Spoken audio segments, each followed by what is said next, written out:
So I want to start this off by saying that I really, really like Kengan Ashura.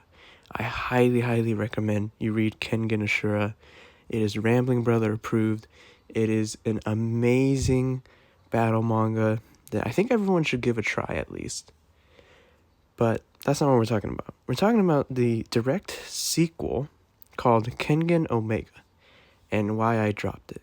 I dropped it after 92 chapters.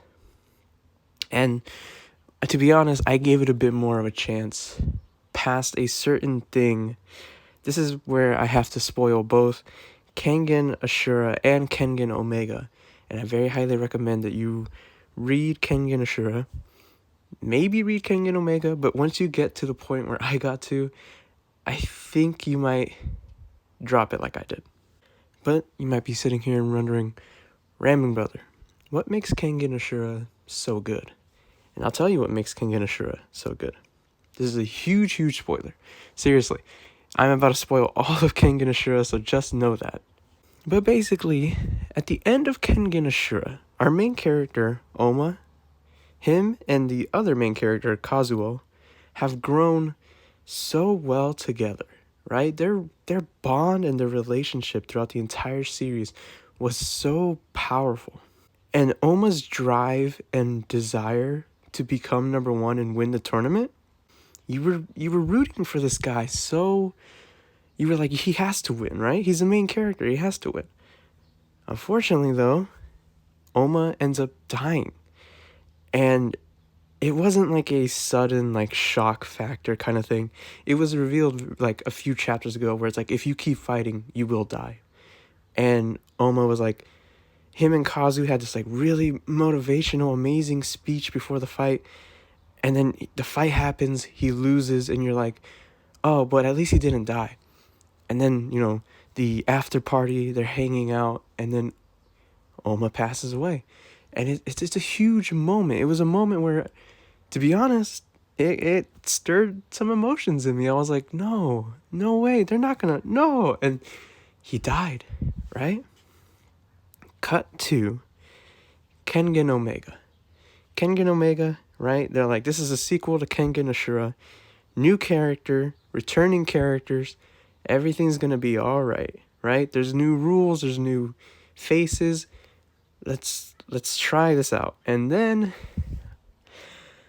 they decide to retcon Oma's death. To be like, oh, by the way, that super, like, amazing, fulfilling ending of Kengan Ashura, it was fake the whole time. Guess what? He was alive. He was alive, and here he is, and he's been alive for Lord knows how long, and he's been hanging out with the Kure clan. Oh, yeah, he never died. And I'm sitting here, right? This moment happens, and I'm sitting here, and I'm just like, you're kidding me. You're absolutely kidding me. You just ruined the universe. So, like, here's the thing. You can have really cool fights, right? But when you introduce death to a series, it needs to be permanent. There's no point in introducing death if you're just gonna retcon or you're gonna collect the 7 Dragon Balls and bring someone back to life. There's no point in death existing in the universe. You might as well have it to where people don't bleed if they get hit. What is the point of death if you're just going to retcon it? No, look. You might be thinking, Rambling Brother, I think you might be overreacting. Oma's back, don't you like that? But no, listen. The way I compare this, right? It's not on the same level, but it's at least something for maybe someone, a broader audience to understand. Now, I'm about to spoil Berserk. It's a very loud bird. I'm about to spoil Berserk. A huge, huge thing that happens in Berserk. So if you have not read Berserk, I very highly recommend that you read Berserk. Know that Berserk is Rambling Brother approved 1000%. But let me explain this. So basically in Berserk, there is this event known as the Eclipse, right?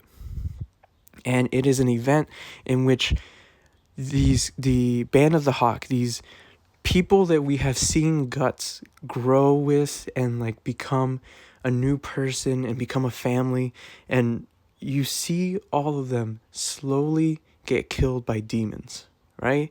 And it's like horrific, like really just gory deaths.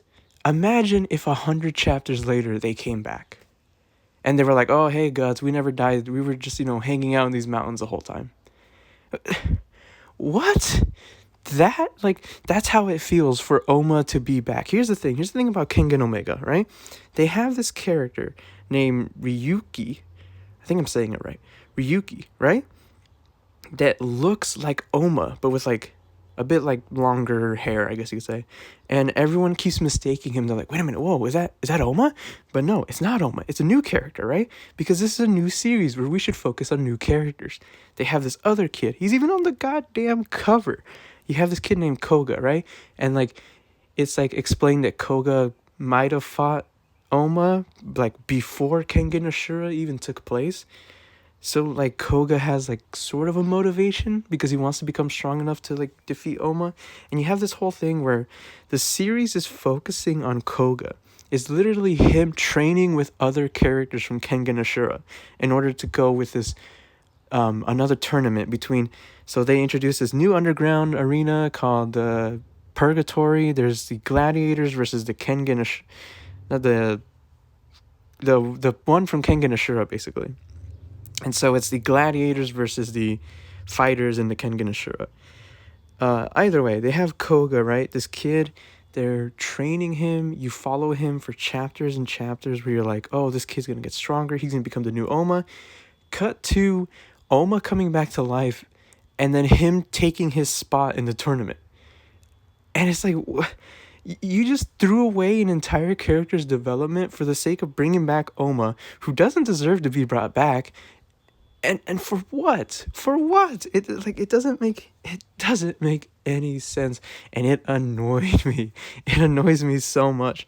And the problem is that in these fights between Purgatory and the Kengan Association, they have these things where it's like, oh, the gladiators don't play fair. They have these special rounds. And it's like, well, what do you mean special rounds? And it's like, there's like special rules in the Purgatory arena where it's like, oh, we have a spotlight, and if you don't stay in the light, if you get knocked out of the light, then you lose the match. Or like, oh, if you get ringed out, even though you didn't technically lose the fight, you ringed out first, so therefore you lost a fight. And it's like, that's not interesting fighting. Like, the first series, the amount of raw power you felt, and like, it was an even playing field. There was no like gimmicks, there was no spike traps, there was no great heights to fall out of, no lights you had to stay in. It was just two fighters going into an arena and just brawling it out, and it was awesome.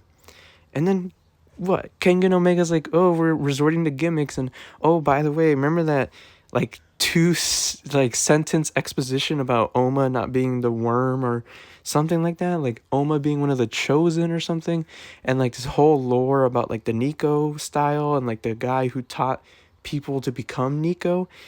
Yeah, all of that completely like swept under the rug until way later in the chapters where you learn that the Ryuki kid is actually like the grandson of the guy who taught Nico, who taught Oma. It's like, I don't know. It's the weird, vague storytelling that I'm just like not a fan of. I don't care anymore. I don't like the pronoun game where people are like, he will know. This is what will happen. They will be upset. Who is they? Who is he? I need to know. Stop being so vague. Who talks like this? Either way, yeah. I'm not following the series anymore. The series ended with Kengan Ashura. You can tell me Kengan Omega gets better later on. I don't care. I'm not going to read it.